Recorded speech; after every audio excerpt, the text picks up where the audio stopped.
ఎందరో త్యాగమూర్తుల త్యాగఫలం ఆంధ్ర రాష్ట్రం. నేడు ఆంధ్రప్రదేశ్లో ప్రజలు సుఖ సంతోషాలుగా ఉన్నారా? ప్రస్తుతం ప్రజల మధ్య ఉన్న కులాల కుంపట్లు ఎవరి కోసం? చంద్రయాన్ రాకెట్ యుగంలో కూడా వర్ణ విభేదాలు దేనికి సంకేతాలు? రాజకీయ పార్టీల నేతలు ఏం చెప్తున్నారు? నేటి కాలంలో ప్రపంచాన్ని శాసించే మన యువత మేధాశక్తి ఏం కోరుకుంటుంది? తెలుసుకోవాలంటే ఆంధ్ర యువగలం. ప్రజల మాటే మా నోట. అంటే చాలాసార్లు చెప్పాలంటే ఎన్నో డిసప్పాయింటింగ్ జరిగింది నాకు. అంటే ఒక సినిమాలో నన్ను బుక్ చేసి మహానటుడు రామారావు గారితో అప్పట్లో ఒక సినిమా చేశాను, ఎదురులేని తిరుగులేని మనిషి అని. దేవి ప్రసాద్ గారు ప్రొడ్యూసర్. అందులో నేను, ఫటాఫట్ జయలక్ష్మి, ఆయన, రతి అగ్నిహోత్రి చేశారు రామారావు గారితో. ఆ సినిమాలు చాలా బాగా చేశాను. రామారావు గారి పక్కన మరొక హీరోగా నాకు అవకాశం వచ్చింది. అంతా ఎర్లీ స్టేజ్లోనే అనుకుంటాను. నాకు ఆ సినిమా ఫెయిల్ అయింది. ఆ తర్వాత మళ్ళీ అదే రామారావు గారితో మళ్ళీ సినిమా చేసే అవకాశం వచ్చింది ఒక దిగ్దర్శకులతోటి. అయితే నాకు డేట్లు ఇచ్చారు, నా మెజర్మెంట్స్ తీసుకున్నారు, నేను వెయిట్ చేస్తాను. కానీ నా పేరు లేకుండా మరొకరి పేరుతోటి ఆ అనౌన్స్మెంట్ అయ్యేసరికి ఎక్కడ డిసప్పాయింట్మెంట్ వచ్చింది. ఏంటిది అని. ఆ రోజున ప్రొడ్యూసర్ పిలిచి, ఇదేంటంటే షెడ్యూల్ స్టార్ట్ అయిపోతుందంట, నాకు డేట్లు చెప్పారు, నేను ఆ డేట్లు ఎవరికి ఇవ్వకుండా నేను ఇక్కడ దాచిపెట్టాను, నేను ఎదురు చూస్తున్నాను అంటే, సారీ చిరంజీవి గారు, ఎలా చెప్పాలో తెలియక మేము టైం తీసుకున్నాము. ఎందుకంటే పోయిన సినిమా మీది ఫ్లాప్ అయింది కదా కాంబినేషన్లో, అందుకని దానికి గ్లామర్ ఉండదని మీరు వద్దనుకున్నామని. ఆ విషయం చెప్పచ్చు కదండి అని. అంటే ఆ టైంలో నేను నాతో సినిమా చేస్తే సినిమా ఫెయిల్ అవుతుందని ఒక బ్యాడ్ ఇది ఒక నా మీద స్ప్రెడ్ అయ్యే అవకాశాలు ఉన్నాయి. ఈరోజు సోషల్ మీడియా, ఆ రోజు ఇంత మీడియా లేదు కాబట్టి కానీ, లేదంటే ఎంత బ్యాడ్ అయ్యేదంటే నన్ను తిరిగి ఇతనితోటి ఎవరైనా చేస్తే సినిమా ఫెయిల్ అవుతాయి, ఇది ఒక ఐరన్ లెగ్ అనే పరిస్థితి వచ్చేసరికి ఎక్కడో మళ్ళీ జంకాను. కానీ గ్రద్దలాగా నాకు అనుకూలంగా ఉన్నటువంటి అవకాశాల పవనాల్ని అదునుగా చూసుకొని నేను ఎదిగాను. దాన్ని పాజిటివ్గా తీసుకున్నాను. ఎవరైతే వద్దులే ఈ సినిమా చిరంజీవి వద్దులే అని నన్ను పక్కన పెట్టి అనుకున్నారో అలాంటి వ్యక్తితోటే నేను రామారావు గారి కంటే ఎక్కువ సినిమాలు ఆయన నాతో చేసేలాగా చేసుకున్నాను. అలాగే ఇక్కడ సినిమా ఇండస్ట్రీలో నీ టాలెంట్ అనేది ఇనిషియల్ స్టేజ్లో secondary. How you behave, how you cooperate with the producers, so all the time how you look in to their benefit, వాళ్ళ బాగులు ఎలా చూసుకుంటావు, వాళ్ళకి లాభం రావాలి ఎలా చూసుకుంటావు అనే దాని మీద దృష్టి పెడితే అది నిన్ను మరింత దగ్గర చేర్చుకుంటుంది. రామారావు గారి ఎగ్జిట్ తర్వాత, ఆయన పాలిటిక్స్కి వెళ్ళిన తరువాత ఒక గ్యాప్ లోపల ఉన్నారు మహానటులు ఎంతోమంది ఉన్నారు. శోభన్ బాబు గారు, కృష్ణరాజు గారు, కృష్ణ గారు, నాగేశ్వర గారు, అందరూ ఉన్నారు. ఆ టైంలో ఒక కొత్త వాటికి ఛాన్స్ రావడం అనేది ఎంత కష్టం అనేది నేను ప్రత్యేకించి చెప్పక్కల. ఈ రోజుల్లో మాత్రం కానే కాదు.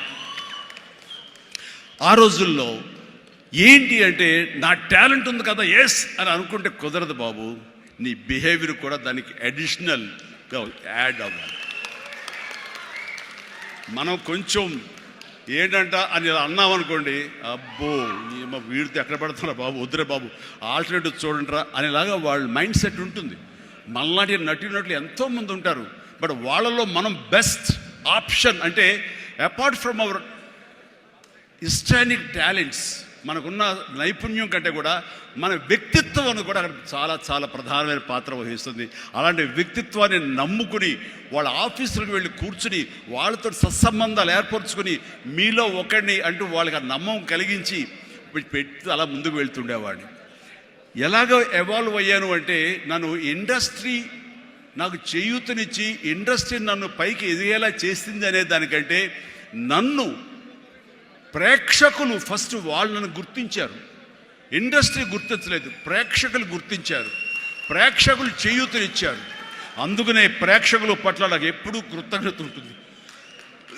ఇది మీకు అర్థమయ్యేలాగా తేడతలంగా చెప్పాలి అంటే, రామారావు గారు ఎగ్జిట్ తర్వాత ఎవరు అంటలో ఇద్దరు ముగ్గురం పోటా పోటీగా నిలబడి ఉన్నప్పుడు లక్ష్మీ ఫిలిం డిస్ట్రిబ్యూటర్స్ అని విజయవాడలో ఉండేవాళ్ళు. లింగమూర్తి గారని లక్ష్మీ ఫిలిమ్స్ సంబంధించినటువంటి వాళ్ళ CEO ఆయన వచ్చారు. ఓకే, ఎంత ఎక్స్పెక్ట్ చేస్తున్నారు ఆ హీరో మీద? అప్పుడు 25 crores ల్యాక్స్, సారీ క్రోర్స్ కాదు, ల్యాక్సే. 25 lakhs 30 lakhs, కానీ మాది బడ్జెట్ ఎక్కువ అండి, 50 lakhs పైన అవుతుంది అని. అంటే ఆ హీరో మీద 50 lakhs అంటే మాకు చాలా రిస్క్. చిరంజీవి అని వస్తున్నాడు కదా, అతని మీద అయితే ఇస్తాం అని. ఎందుకు ఇస్తారు? అతను ఏంటి కొత్తగా వస్తున్నాడు కదా అంటే, రావడం ఏంటి, ఖైదీ లాంటి సినిమా చేశాడు. ఆ ఖైదీలో అతని డ్యాన్సులకి ఫైట్లకి ఎక్స్ట్రాగా జనం విపరీతమైనటువంటి రెస్పాన్స్ ఉంది. మేము జనంలో ఉంటాం, బెజవాడలో ఉంటాం, మిగతా ఊళ్ళ నుంచి ఫీడ్బ్యాక్ తీసుకుంటాం, మాకు తెలుసు అతని పొటెన్షియాలిటీ అని. అంటే చెన్నైలో ఉండేవాళ్ళు, మెడ్రాస్లో ఉండేవాళ్ళు కొంచెం సంశయిస్తూ వచ్చారు. కాదండి, ఇతనైతేనే 50 ఇస్తాం, వాళ్ళైతే మాత్రం 30 కంటే ఎక్కువ ఇవ్వలేము అని వాళ్ళు తేల్చి చెప్పిన తర్వాత ఆయన ఒక మాట అన్నాడు, సాంగ్స్ అండ్ ఫైట్స్ అనేవి అప్పటి వరకు మినీ ఇంటర్వెల్స్, స్మోక్ చేసేవాళ్ళు కానీ, లేకపోతే బాత్రూమ్ వెళ్ళేవాళ్ళు కానీ, లేకపోతే రిఫ్రెష్మెంట్స్ కోసం బయటికి టీ తాగడానికి వెళ్ళే వాళ్ళకి సాంగ్ రాగానే వాళ్ళు బయటికి వెళ్ళిపోయేవాళ్ళు. ఫైట్స్ అనగానే కొంచెం అసహనంగా ఉండి బయటికి వెళ్ళిపోయేవాళ్ళు, ఎందుకంటే అది డూప్ చేస్తున్నాడు రా, మధ్యలో క్లోజప్స్లో హీరో తప్ప, అండ్ సాంగ్స్లో ఏంట్రా అది, అలాగే ఉండేది కామెంట్స్. అని ఆయన చెప్పిన మాటలు ఇవి, నా మాటలు కాదు. ఆయన అన్నారు, కానీ అదే ఈ అబ్బాయి సాంగ్స్ అయితే కనుక ప్రొజెక్టర్ ఆపి మళ్ళీ రిపీట్ తోటి మళ్ళీ వేయండి అని అనిపించుకుంటున్నారు. ఇది మాకు కావాలి, ఇది మాకు డబ్బులు తెచ్చిపెట్టేది, కాబట్టి ఈ అబ్బాయి అయితే కనుక ఇంత ఇస్తాము అని తేల్చుకోవడంటే, అప్పుడు వీళ్ళందరూ తప్పనిసరి, అంటే ప్రజలు కోరుకుంటున్నారు కాబట్టి, డిస్ట్రిబ్యూటర్స్ ఇన్సిస్ట్ చేస్తున్నారు కాబట్టి, నాకు ప్రొడ్యూసర్ అప్పుడు నా వైపు చూశారు. అది పోయి ఏమైందంటే, రామారావు గారి తర్వాత రామారావు గారి ప్రొడ్యూసర్లు ఎవరున్నారో అంతమంది ప్రొడ్యూసర్, దేవిప్రసాద్ గారు, చలసాని గోపి గారు, త్రివిక్రమ్ గారు, అండ్ వాట్ నాట్, ఏడు నాగేశ్వరరావు గారు, ఇలాంటి నిష్ణాతులైన ప్రొడ్యూసర్లు అందరూ ప్రతిరోజు నా షూటింగ్లు ఎక్కడ జరుగుతున్నా, ఎవరితో జరుగుతున్నా, ఏ ప్రొడక్షన్ జరుగుతున్నా సరే వచ్చి నా దగ్గర కూర్చుని వాళ్ళందరూ కలిపి ఈవినింగ్ స్నాక్స్ తింటూ ఉండేవారు. అప్పుడు అనేది, ఇది కదా నా బలం, ఇది కదా నేను సాధించుకున్నాను అని. రామారావు గారి ప్రొడ్యూసర్లు తిరిగి నాతో సినిమాలు తీస్తుంటే అది ఎనలేని బలం. నెంబర్ 1 హీరో అవ్వాలని అనుకున్న నాకు ఆ క్షణం అనిపించింది, ఎస్ అయ్యానని ఒకసారి కాలర్ ఎగరేస్తే ఏమవుతుందో కూడా నాకు తెలుసు. అందుకనే అణిగిమణిగే ఉండాలి, ఎప్పుడు సబ్జ్యూడ్గానే ఉండాలి. నెంబర్ 1 అనేది నా మైండ్లో ఎప్పుడు పెట్టుకునేవాడిని కాను. స్వేర్ కష్టపడి పనిచేస్తే ఆటోమేటిక్గా ఆ నెంబర్ అట్లాగే ఉంటుంది తప్ప ఎక్కడికి పోదు. అదే నమ్మకంతో తప్ప నేను నెంబర్ 1 చెప్పుకుంటే అది నాతో నిలబడుతుందన్న నమ్మకం లేదు. మనం కష్టపడి అలాగే అదే విధంగా ముందుకు సాగుతూ ఉంటే కనుక ఆటోమేటిక్గా వస్తుంది, ఆ నెంబర్ 1 స్థానం అలాగే నిలబడి ఉంటుంది.